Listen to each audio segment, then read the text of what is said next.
avec notre invité sur la chaîne Radio Infocité, Nicole Bertrand, guide rallienne. Nicole Bertrand, quand on regarde le mouvement rallien, on se pose des questions sur la place des femmes, le rôle des femmes. Est-ce que les femmes se démarquent dans le mouvement rallien? Est-ce que les femmes ont leur place dans ce mouvement-là? Est-ce que les femmes peuvent prendre la parole, occuper des places responsables dans le mouvement? Est-ce que vous pourriez nous orienter, vous en tant que femme qui fait partie du mouvement rallien depuis des décennies, quelle est votre expérience du mouvement rallien? Serez-vous prête même à dire que c'est un mouvement qui affranchit la femme, voire un mouvement féministe? J'ai dit oui à presque toutes les questions de votre grande question. Pour les Raéliens, l'homme et la femme sont égaux. C'est la base. Égaux en potentiel, égaux en possibilité d'avancement, égaux dans leur capacité de prendre des responsabilités. Autrement dit, si on revient à la raison d'être du mouvement raélien, c'est qu'on veut informer toute la population de la Terre qu'il y a un message qui réunit toutes les religions et qui réunit toutes les races. Un message sur l'origine de la vie sur Terre et sur le retour de nos créateurs que nous espérons accueillir sur Terre comme ils le méritent. Pour préparer le retour des Elohim, nos créateurs, ceux qui sont venus du ciel, ça prend premièrement des gens qui sont d'accord avec cette compréhension des origines de la vie sur Terre. Si vous êtes évolutionniste, c'est évidemment pas votre place. Si vous croyez qu'il y a un seul Dieu et qu'il n'y en aura toujours qu'un seul, vous ne trouverez pas votre place. Mais quand vous pensez au pluriel, et que vous êtes capable d'imaginer un groupe de scientifiques qui se déplacent dans l'espace puis qui bâtissent des laboratoires sur une planète comme la nôtre, et que vous voulez aider le dernier des prophètes à les réaccueillir sur Terre comme ils le méritent, il y a une place pour vous. Dans tout ce que j'ai dit, c'est pas si vous êtes un homme ou si vous êtes une femme. Si vous êtes un être humain avec un cerveau qui fonctionne bien et qui comprend la dernière révélation des Elohim, qui date de 1973, vous avez votre place. Alors, c'est ce qui m'est arrivé. En 1977, j'ai lu le livre qui dit la vérité, un tout petit livre, tout mince. Le livre qui dit la vérité, le message donné par les extraterrestres. Là, si quelqu'un ne réagit pas à ça, là, c'est possible. Mais moi, j'ai réagi. J'ai dit, wow, la vérité par des extraterrestres. J'ai lu, relu, questionné, comparé, enfin. Ça m'a pris 2 ans à me faire une idée que c'était vraiment, pour moi, l'explication de tous les mystères que je n'avais pas compris jusque-là. Alors, parlons pratiquement.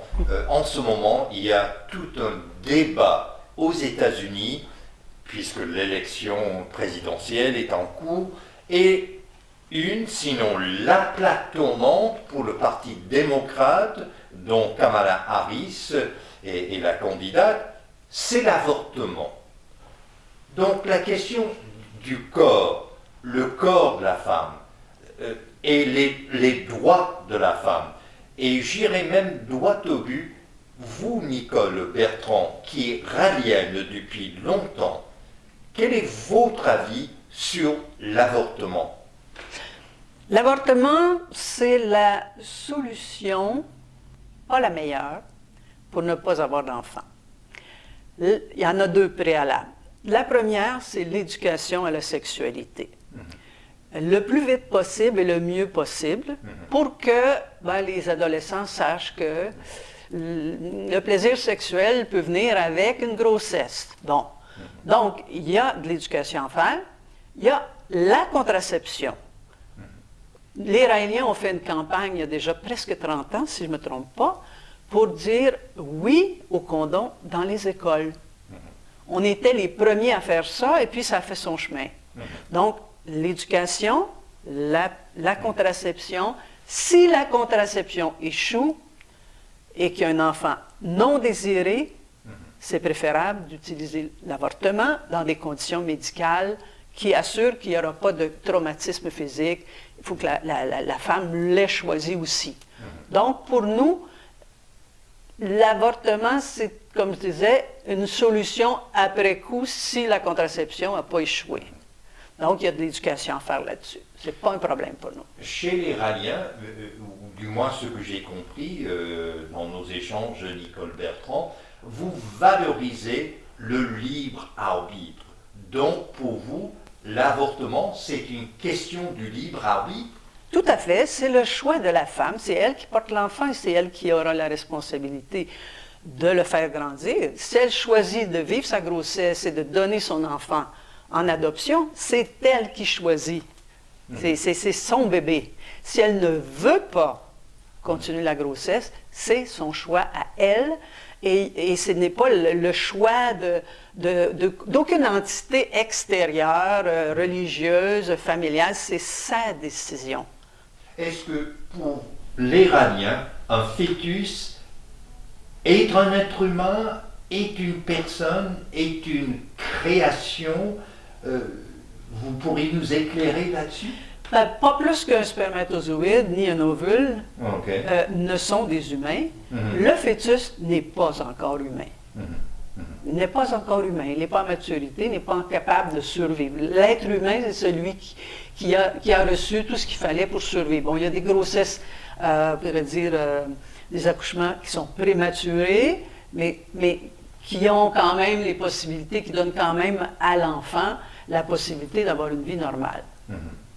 Est-ce que l'enfant humain, dans la vision ralienne, est une création scientifique, biologique et pas plus que ça? En fait, les Elohim nous ont créés capables de procréer. Donc, pour la survie de l'humanité, la procréation a son rôle. Maintenant, les parents ont un code génétique différent qui s'associe et qui vont donner un enfant qui aura un peu des deux. Donc, c'est une création basée sur de la science, finalement. Et ça ne dépasse pas le matériel. Donc, le fœtus n'est pas plus que la somme des molécules. Il n'y a pas d'âme, il n'y a pas d'esprit. Exactement. Alors, l'âme, en fait, c'est le code génétique. C'est ce qui anime la matière. Avant la fécondation, il n'y avait pas un code génétique complet qui permettait d'animer la matière dont la mère se nourrit pour construire un enfant. Donc, l'âme, c'est le code génétique. Sans code génétique, il n'y a pas d'arbres, il n'y a pas d'animaux, il n'y a pas d'êtres humains. Donc, ce qui anime la matière, c'est le code génétique. Ça n'enlève pas toute la beauté de l'être humain ou des animaux ou des plantes. Ça ne leur enlève pas tout le fantastique qui se rattache à ces créations scientifiques et artistiques. Mais ce n'est pas une âme immatérielle. Ça peut... Quand on ne connaît pas le génétique, on est obligé de se rattacher à des notions surnaturelles, immatérielles. Mais quand on découvre que tout ce qui est vivant l'est parce que les Elohim ont construit le code génétique, le plan de la matière qui devait se développer pour donner soit une grenouille, soit une tortue, soit un oiseau, un poisson, un éléphant, un tigre, une girafe ou des êtres humains. Donc, un être humain, au fond, est entièrement, uniquement, complètement matérialiste. C'est la base. Sans la matière, il n'y a rien d'autre qui va se passer. Y a-t-il de plus que la dimension matérielle? à la condition humaine. Est-ce que la condition humaine dépasse le matériel? Sans le matériel, il n'y a pas de condition humaine. Mhm. En étant humain, on est capable de faire de grandes choses. On a reçu le potentiel physique, et ça inclut la tête, d'être créatif, de dégager de l'amour, de ressentir de l'amour, d'avoir de la sympathie, de la compassion, de la tendresse. Toutes les émotions qui rendent l'être humain si noble viennent par le fait qu'il y a un support génétique à la base. Donc, autant de manifestations du matériel. Exactement. Exactement. Alors, si mon corps n'y était pas, je ne pourrais pas dégager de l'amour. Et j'aimerais boucler la boucle en parlant des femmes et le mouvement rallien.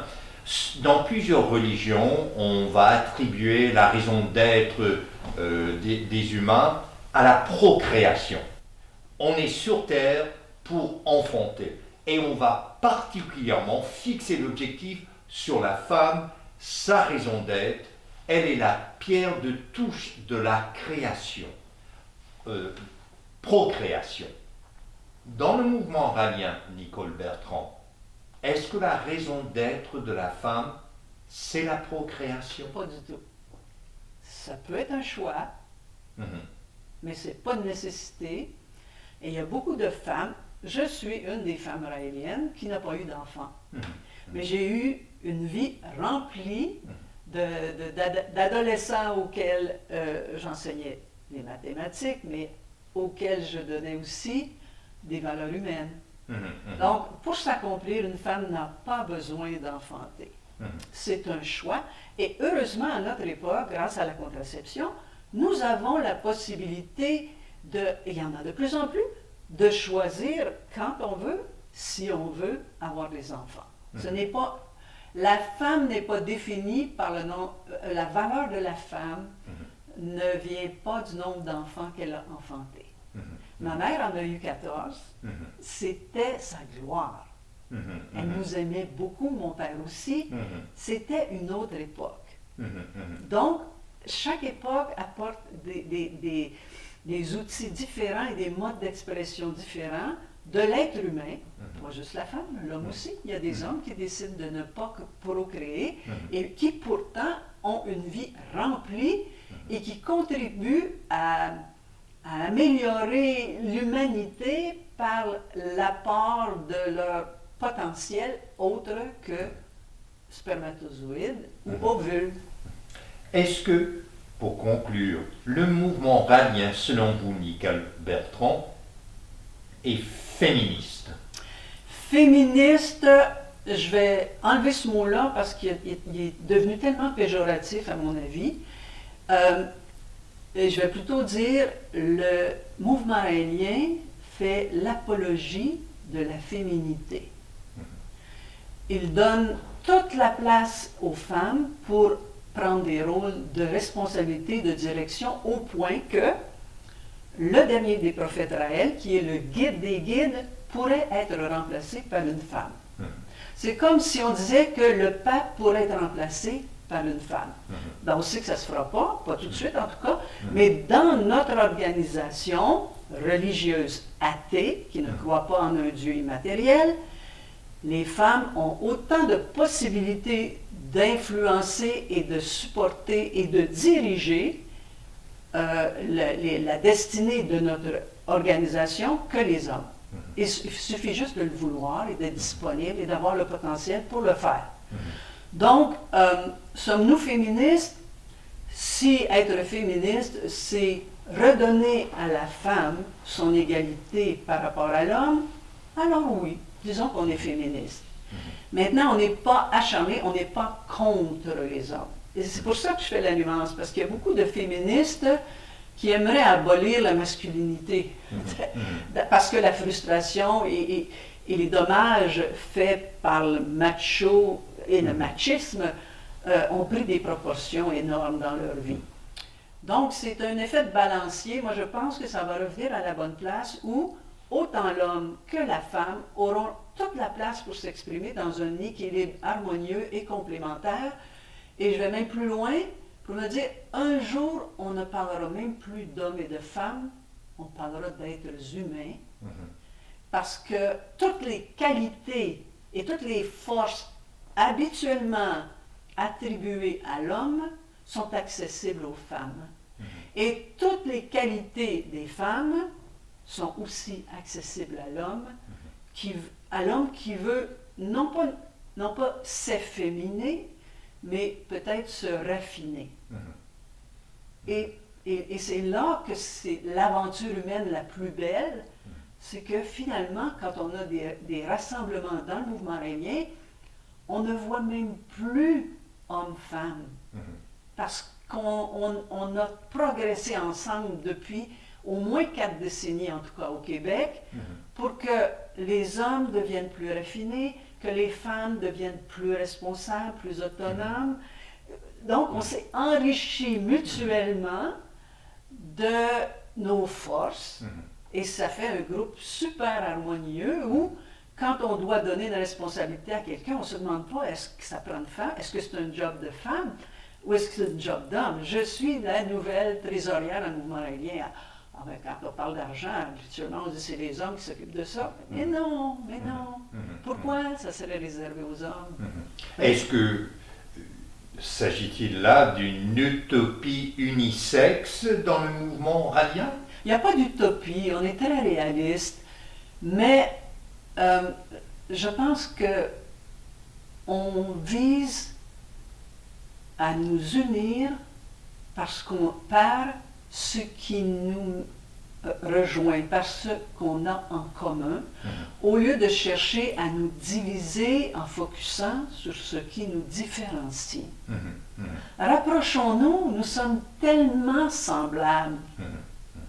Tellement semblables. Pourquoi faire des guerres? Pourquoi faire des guerres raciales? Parce qu'il y a un petit 2% de notre code génétique qui donne une couleur de peau ou la forme des yeux un peu différente. Pourquoi nous diviser? Parce qu'on a des philosophies différentes alors que tous les prophètes ont été envoyés par les mêmes Elohim, les créateurs de l'humanité. Pourquoi nous diviser? Parce que on est né avec XX ou XY, alors que finalement on est tous des humains capables d'être aussi forts dans un domaine que dans l'autre, et il n'y a plus de raison. Il n'y a plus de raison de diviser les humains. Je voudrais bien, Nicole Bertrand. Il le faut, ça va venir. Ceci dit, en tant qu'historien de formation, quoique en sciences des religions, je ne peux que constater que l'unité des êtres humains reste une utopie. Pour plusieurs peut-être, mais pas chez nous. Alors, mesdames, messieurs, merci d'être à l'écoute de Nicole Bertrand, guide raélien. Je suis le professeur Normand Cornette, spécialiste en sciences des religions. Vous êtes sur la chaîne Radio Infocité.